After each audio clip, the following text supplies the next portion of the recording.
বাবু, আজ কলেজ যাব না, চলো দুজনে মিলে ঘুরতে যাই। না বাবু, আজ আমার ইম্পর্ট্যান্ট ক্লাস আছে। প্লিজ আসো না। প্লিজ তানভীর, আজ না, কাল আমরা ঘুরতে যাব। এখন রাখি, বাই। আমাকে কিছু বলতে না দিয়েই কলটা কেটে দিল। কিছুদিন হলো লক্ষ্য করছি ফারিয়া আমাকে এড়িয়ে চলছে। যখনই দেখা করতে চাই এটা ওটা বলে এড়িয়ে যায়, কিন্তু কিছুদিন আগেও আমার সাথে একটু ঘোরার জন্য পাগল করে দিত। ওই শালা, ফোন হাতে বসে আছিস কেন? কলেজে যাবি না? না, আজ ফারিয়াকে নিয়ে ঘুরতে যেতে চেয়েছিলাম, কিন্তু তার নাকি খুব জরুরি ক্লাস আছে। ক্লাস? হ্যাঁ আছে তো, বয়ফ্রেন্ডের ক্লাস। আবির, তুই এসব কি বলছিস? হ্যাঁ আমি ঠিকই বলছি। কাল ফারিয়াকে জিসানের সাথে কথা বলতে শুনেছি। আজ নাকি জিসান ফারিয়াকে নিয়ে লেকের পাড়ে ঘুরতে যাবে। আবির, তুই যা বলছিস ভুল হলে কিন্তু তোকে মেরে হসপিটাল পাঠাবো। তাহলে চল আমার সাথে লেকের পাড়ে। আবিরের কথা শুনে আমার মাথা পুরাই হট হয়ে গেল। বাইক নিয়ে চলে আসলাম লেকের পাড়ে, আর এসে দেখি সত্যি ফারিয়া গাছের সাথে হেলান দিয়ে জিসানকে জড়িয়ে ধরে বসে আছে। আমি ওদের দেখে কিছু না বলে আবিরকে নিয়ে চলে আসলাম। তানভীর, তুই ওকে কিছু বললি না কেন? এমনি এমনি ছেড়ে দিবি? শোন, যে আমাকে কোনোদিন ভালোই বাসেনি তাকে বলে কি লাভ? তুই তো জানিস জিসান কেমন ছেলে। তোকে আমি আগেই বলেছিলাম ফারিয়া একদম 12 ভাতারি। তার চেয়ে নীলিমার সাথে রিলেশন করলেও ভালো করতি। মেয়েটা দেখতেও সুন্দর আর চরিত্রও খুব ভালো। রিবা না থাকলে আমি ওকে বিয়ে করে নিতাম। আমি আবিরের কথা শুনে হাসছি। ওই নীলিমা তোর ভাবি লাগে, সো ওর চিন্তা মাথা থেকে ঝেড়ে ফেল। সেটা কিভাবে? তুই কি আমাকে এতটাই আবুল ভাবিস? আমি অনেক আগে থেকেই জানি ফারিয়া আমার সাথে ফ্লার্ট করছে, আর তাই আমি নীলিমাকে প্রপোজ করি। নীলিমাও আমাকে পছন্দ করত। ব্যাস, হয়ে গেল তোর ভাবি। তার মানে তুইও ফারিয়ার সাথে অভিনয় করছিস? Right bro. ফারিয়ার রিলেশনের প্রথম দিকে আমাকে সত্যি ভালোবাসতো, কিন্তু তারপরেই সে আমার সাথে প্রতারণা করেছে। কি বলছিস? আমাকে বল তোর প্রেম কাহিনী। আমার প্রথম থেকেই নীলিমাকে খুব ভালো লাগতো, কিন্তু ফারিয়া খুব পাগলামি করছিল, তাই এক প্রকার বাধ্য হয়ে ওকে ভালোবাসতে হয়েছে। আমরা তখন ইন্টার সেকেন্ড ইয়ারে পড়ি। তুই তখন এখানে ছিলি না। হঠাৎ একদিন ক্যাম্পাসে বসে আছি, সিজানরা কেউই আজ কলেজে আসেনি। এমন সময় দুইজন মেয়ে ক্যাম্পাসে এসে আমার সামনে দাঁড়ালো। আমি তাদের দিকে তাকাতেই ওদের মধ্যে একটা মেয়েকে আমার খুব ভালো লেগে যায়। সেই মেয়েটিই নীলিমা। তখন নীলিমাও আমার দিকে কিছুক্ষণ তাকিয়ে থেকে বলল, ভাইয়া, ইন্টার প্রথম বর্ষের ক্লাসটা কোন দিকে একটু বলবেন প্লিজ? মেয়েটার মুখে ভাইয়া ডাক শুনে আমার অনেকটা খারাপ লাগলো, তবুও নিজেকে সামলে নিয়ে বললাম, ও তাহলে জুনিয়র। আমি ইন্টার সেকেন্ড ইয়ারের স্টুডেন্ট। চলো আমি তোমাদের দেখিয়ে দিচ্ছি, ওইদিকেই আমাদের ক্লাস। ধন্যবাদ ভাইয়া। তারপর আমি তাদের ক্লাস দেখিয়ে দিলাম। এভাবেই কিছুদিন কেটে গেল। মাঝে মাঝে ওদের সাথে দেখা হতো, কিন্তু একদিন ফারিয়া এসে আমাকে প্রপোজ করে বসে। আমি তাকে সাফ সাফ না করে দেই। সেদিন থেকে ফারিয়া আমার পেছনে লেগে থাকতো। আবারও একদিন প্রপোজ করে আর বলে আমি যদি তাকে না ভালোবাসি তাহলে সে আমার বাসায় গিয়ে বলবে ও প্রেগনেন্ট। কি বলছিস? ফারিয়া তোকে ব্ল্যাকমেইল করে তারপর রিলেশন করেছে?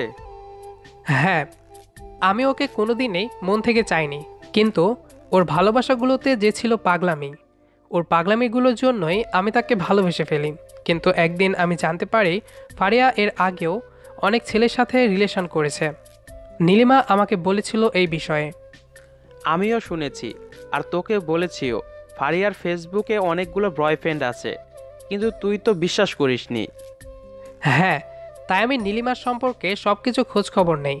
নীলিমা খুবই ভালো মেয়ে। স্কুলে কোনো ছেলের সাথে মিশতো না, প্রয়োজন ছাড়া বাড়ির বাইরেও বের হতো না। চালচলনও খুব ভালো।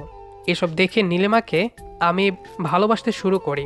তারপর একদিন আমি নীলিমাকে প্রপোজ করি। নীলিমাও সেটা অ্যাকসেপ্ট করে নেয়, আর সেই সাথে একটা শর্তও দিয়েছিল, নীলিমা যখন অনার্সে উঠবে তখনই তাকে বিয়ে করতে হবে। তাহলে তুই এখনো ফারিয়ার সাথে মিশিস কেন? কারণ আমি চাই ফারিয়া নিজেই ব্রেকআপ করুক, তারপর সে বুঝতে পারবে কষ্ট কী জিনিস। এখন চল ঘুরতে যাই, সিজানদের ফোন দিয়ে আসতে বলি। না, তোরা যা। নীলিমাকে বলেছি আজ ওকে নিয়ে ঘুরতে যাব। তুই না বললি ফারিয়াকে নিয়ে ঘুরতে যাবি? আমি জানি ফারিয়া জিশানের সাথেই থাকবে, তাই নীলিমাকে আসতে বলেছি। তুই যা, সিজানদের নিয়ে ঘুরে আয়। আবির চলে গেলে নীলিমাকে কল দিলাম। এই তুমি কোথায় আছো? আধা ঘন্টা হলো রেডি হয়ে বসে আছি। সরি সোনা, আমি একটু আবিরের সাথে বেরিয়েছিলাম। তুমি 5 মিনিট বাইরে এসে দাঁড়াও প্লিজ। আচ্ছা, জাস্ট 5 মিনিট দাঁড়াচ্ছি, দেরি হলে কিন্তু।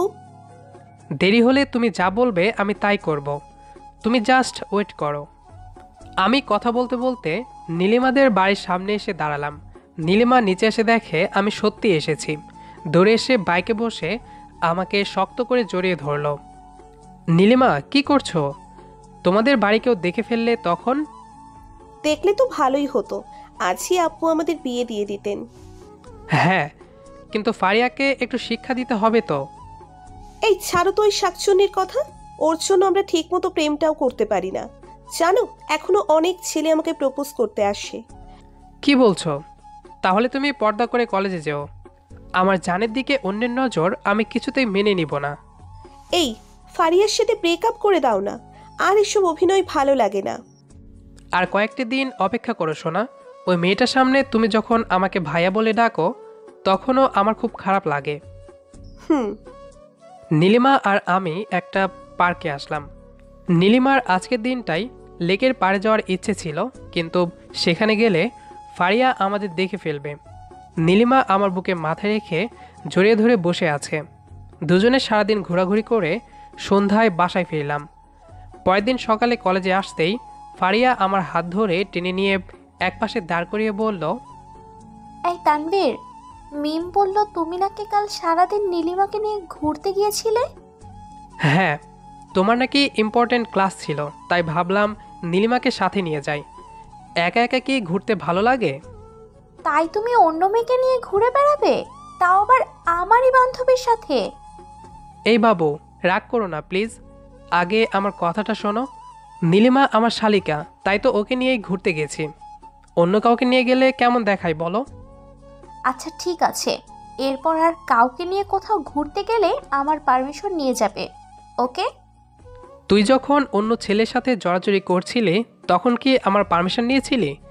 তোর মতো 12 ভাতেরিকে আমি ভালোবেসেছিলাম ভাবতেও কষ্ট হয়। তুই আমাকে ঠকিয়ে ভালোই করেছিস, এই জন্য তোকে অসংখ্য ধন্যবাদ। কি হলো, চুপ করে আছো কেন? ওকে, নিব। এখন ক্লাস টাইম হয়ে গেছে, ক্লাসে যাও। হুম। ছুটির সময় ফারিয়া দ্রুত গেট দিয়ে বেরিয়ে জিসানের বাইকে উঠে চলে গেল। ভেবেছে আমি দেখিনি। আমি পার্কিং থেকে বাইকটা বের করে দাঁড় করাতেই নীলিমা এসে আমার কলার শক্ত করে চেপে ধরে বলল, এই আমি তোর কোন জন্মের শালিকা হই বল? শাকচুনিটার সামনে আমাকে তোর শালিকা বললি কেন? এই কি করছো? তখন ফারিয়া যেন সন্দেহ করতে না পারে তাই বলেছি। প্লিজ বাবু, ছেড়ে দাও, না হলে কলেজে আর আমি মুখ দেখাতে পারবো না। ওকে, ছেড়ে দিচ্ছি। বিয়ের পর তোকে বুঝিয়ে দিব শালিকা কাকে বলে। নীলিমা রাগে গজগজ করতে করতে বাইকে উঠল। বাইক নিয়ে কলেজ থেকে বের হতেই শক্ত করে জড়িয়ে ধরে আমার কানে কামড় বসালো, অথচ একটু আগেই আমার উপরে কতটা রেগেছিল। ফারিয়ার কারণে নীলিমা আমার সাথে বাইকে করে বাসায় ফিরতে পারে না, তাই মাঝে মাঝে আমার সাথে এই নিয়ে খুব মন খারাপ করে পাগলিটা। এই তানভীর, আইসক্রিম খাবো। কিন্তু এই ঠান্ডার মধ্যে আইসক্রিম খেলে আমার বাবুটার যে ঠান্ডা লেগে যাবে। চাও দিতে হবে না, ডাইনিটা বললে তো ঠিকই এনে দাও। নীলিমা কথাটা মন খারাপ করে বলল। আমি বাইকটা এক সাইডে দাঁড় করিয়ে নীলিমার 2 গালে হাত রেখে বললাম, সবসময় আমাদের মাঝে ওর কথা কেন বলো? নীলিমা চুপ করে নিচে তাকিয়ে আছে। আমি নীলিমাকে জড়িয়ে ধরে ওর কপালে চুমু খেয়ে বললাম, নীলিমা, আমি জানি তুমি আমার পাশে ফারিয়াকে দেখে খুব কষ্ট পাও। আচ্ছা, আমি আব্বুকে বলছি তোমার আব্বুর সাথে কথা বলে আমাদের বিয়ের দিন তারিখ ঠিক করতে। তুমি সত্যি বলছো তো? হ্যাঁ, আমার জন্য আমার জানটা কষ্ট পাচ্ছে, আমি সেটা চাই না। এখন চলো, সামনের দোকান থেকে তোমাকে আইসক্রিম এনে দিচ্ছি। আচ্ছা ঠিক আছে। তারপর নীলিমাকে আইসক্রিম এনে দিলাম। সে বাচ্চাদের মতো আইসক্রিম খাচ্ছে। আমি তা মন ভরে দেখছি। তার গোলাপি ঠোঁটে আইসক্রিম লেগে আছে, যা আমাকে ঝড়ের বেগে টানছে। কি করব কিছুই ভেবে পাচ্ছি না। এই তুমি এমন করছো কেন? কিছু না, তুমি আইসক্রিম খাও। নীলিমা আইসক্রিম খাওয়া শেষ করলেও এখনও তার ঠোঁটে কিছুটা লেগে আছে। নীলিমা আমার হাত ধরে সাইডে নিয়ে এসে কিছু না বলেই তার ঠোঁটে আমার ঠোঁট মিশিয়ে দিল। আমার যে কি ফিলিংস হচ্ছে বলে বোঝাতে পারবো না। নীলিমা মনে হয় আমাকে দেখেই বুঝতে পেরেছে আমি আসলে এটাই চাইছিলাম। কিছুক্ষণ পর নিচের দিকে তাকিয়ে বলল, এত ভয় পাচ্ছিলে কেন? তুমি কিস করলে কি আমি বাধা দিতাম? না, তবুও এটা কিন্তু ঠিক নয়। আইসক্রিমটা কিন্তু খুবই টেস্টি। বিয়ের পর তোমাকে প্রতিদিনই আইসক্রিম এনে খাওয়াবো ভাবছি। চাও লুচ্চা কোথাকার, প্রতিদিন আমার আইসক্রিম খেতে বয়েই গেছে। কি? আমি লুচ্চা? বাবু রাগ করো না, আমি তো এমনিই বলেছি। ওকে, বাইকে ওঠো, বাসায় যাব। বিকেলে ফারিয়াকে কল দিয়ে বললাম দেখা করতে, কিন্তু সে বলল তার নাকি ইম্পর্ট্যান্ট কাজ আছে। বাহ, এখন দেখছি প্রতিদিনই তোমার ইম্পর্ট্যান্ট ক্লাস, ইম্পর্ট্যান্ট কাজ লেগেই আছে। আচ্ছা, তুমি কি আমার সাথে ফ্লার্ট করছো? তানভীর, তুমি এমন করে কেন বলছো? এখন আমার কথাগুলো না খুবই তেতো হয়ে গেছে, তাই ভালো কথা বের হতে চায় না। ফোন রাখো, পরে কথা বলবো, বাই। এই বলে ফোন কেটে দিল। আমিও নীলিমাকে বললাম 5 মিনিটে রেডি হও, আমি এক্ষুনি আসছি। তারপর নীলিমাকে নিয়ে সারা বিকেল ঘুরে বেরিয়ে বাসায় আসতেই আব্বু বলল, আগামী 18ই নভেম্বর রোজ শুক্রবার আমাদের বিয়ের ডেট। তাই কাল সকালে আমি যেন বিয়ের কার্ড পছন্দ করে অর্ডার দিয়ে আসি। রুমে ঢুকেই নীলিমা আমাকে কল দিয়ে একই কথা জানালো। আমি নীলিমাকে বললাম কাল কলেজে যাব না। কেন জানতে চাইলে বললাম বাড়িতে কিছু কাজ আছে। পরের দিন সকালে আবিরকে ডেকে নিয়ে নীলিমার পছন্দ মতো বিয়ের কার্ড অর্ডার দিয়ে আসলাম। এর আগে আমার এক ফ্রেন্ডের বিয়ের কার্ড আনতে নীলিমাকে সাথে নিয়েছিলাম। তখনই নীলিমা আমাদের বিয়ের জন্য একটা কার্ড পছন্দ করে রেখেছিল।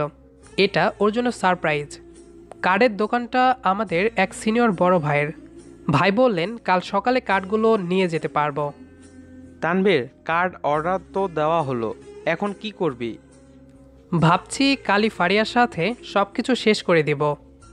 হ্যাঁ, সেটাই ভালো হবে। এখনই সব ঝামেলা না মেটালে বিয়ের সময় ঝামেলা করতে পারে। শোন, এখনই কেউ যেন আমার আর নীলিমার বিয়ের বিষয়ে জানতে না পারে। কাল হারামিদের কার্ড দিয়ে জানিয়ে দেব। আচ্ছা, তুই যা বলবি। পরের দিন সকালে কলেজে যাওয়ার সময় কিছু কার্ড সাথে নিয়ে নীলিমাদের বাসার সামনে দাঁড়িয়ে আছি। নীলিমা নিচে আসতেই একটা কার্ড তার হাতে ধরিয়ে দিলাম। এই, এটা কিসের কার্ড? কারো বিয়ের কার্ড মনে হচ্ছে। হ্যাঁ, তুমি খুলে দেখে বলো কেমন হয়েছে। আমার কথায় নীলিমা কার্ড খুলে কিছুক্ষণ তাকিয়ে থেকে মুচকি হেসে আমাকে জড়িয়ে ধরল। তুমি আমার পছন্দের কার্ডটাই এনেছো? হ্যাঁ সোনা, এখন এটা তুমি আমার শ্বশুর আব্বার হাতে দিয়ে আসো।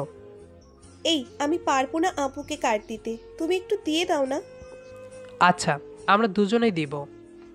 নীলিমার সাথে বাসায় ঢুকতেই দেখি শ্বশুর আব্বা সোফায় বসে খবরের কাগজ পড়ছেন। আমি গিয়ে তাকে সালাম দিয়ে বিয়ের কার্ডটা দিলাম।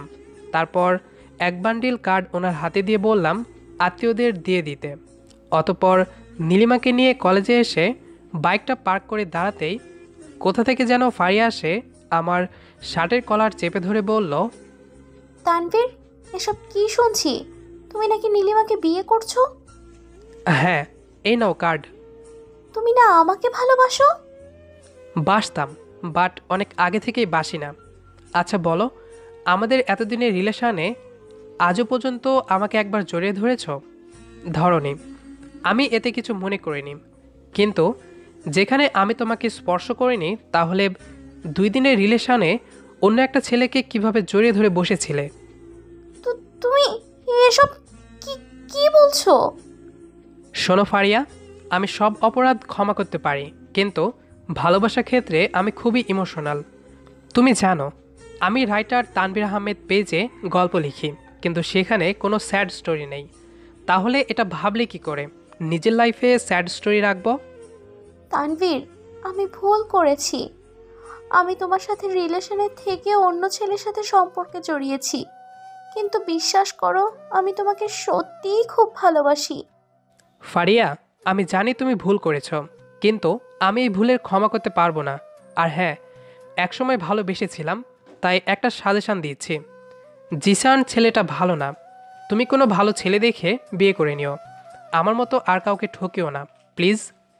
ফারিয়াকে কথাগুলো বলে নীলিমাকে নিয়ে প্রিন্সিপাল স্যারের রুমে এসে দেখি সব স্যাররা মিটিং করছেন। তাই দেখে চলে আসতে যাব, তখনই প্রিন্সিপাল স্যার আমাদের ভেতরে যেতে বললেন। তারপর কেন আসছি জিজ্ঞাসা করলে সবাইকে আমাদের বিয়ের কার্ড দিয়ে দিলাম। স্যাররা আমাদের বিয়ের কথা শুনে খুশি হয়ে কংগ্রেস জানালেন। অফিস রুম থেকে বেরিয়ে ক্লাসে এসে সব বন্ধুদের কার্ড দিয়ে বিয়েতে আসতে বললাম। নীলিমাও তার বান্ধবীদের আসতে বলল। আজ সে অনেক খুশি। তার হাসিমাখা মুখটা দেখতে আমারও খুব ভালো লাগে। এই চলো না, আজ ক্লাস করতে ভালো লাগছে না। আচ্ছা চলো, তুমি না লেকের পাড়ে ঘুরতে যাবে বলেছিলে? চলো লেকের পাড়ে যাই। লেকের পাড়ে আসার পর নীলিমা আমার ডান হাতটা জড়িয়ে ধরে হাঁটছে আর আশেপাশের সৌন্দর্য উপভোগ করছে।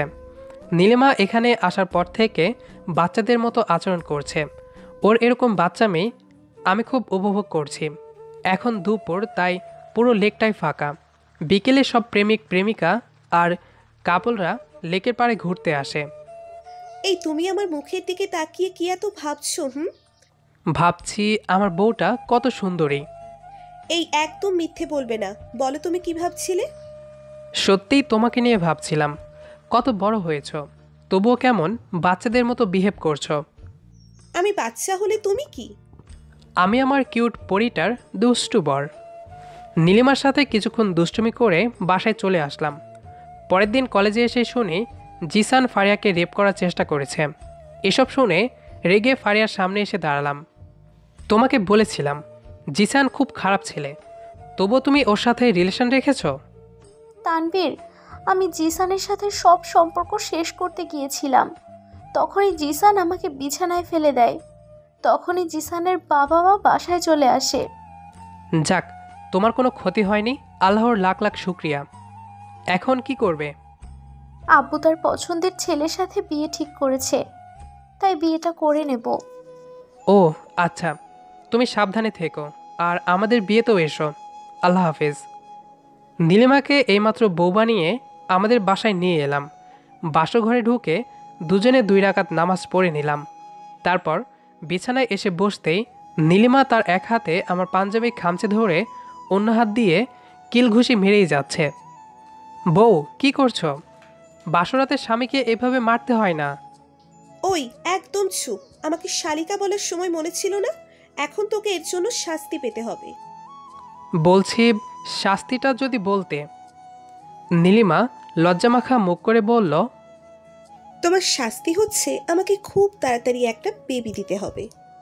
কি? সম্ভব না। তাহলে এক্ষুনি রুম থেকে বের হ। এটা আমার রুম, আমি কেন বের হব? ওকে, তুই থাক তোর রুম নিয়ে, আমিই চলে যাব। আমি নীলিমাকে জড়িয়ে ধরে বললাম, কোথায় যাবে আমার বাবু সোনা? বেবি দিলে হ্যাপি তো? হুম।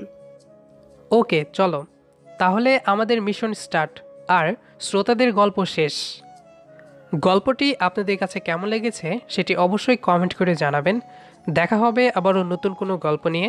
সেই পর্যন্ত আমাদের সাথেই থাকুন। ধন্যবাদ সবাইকে।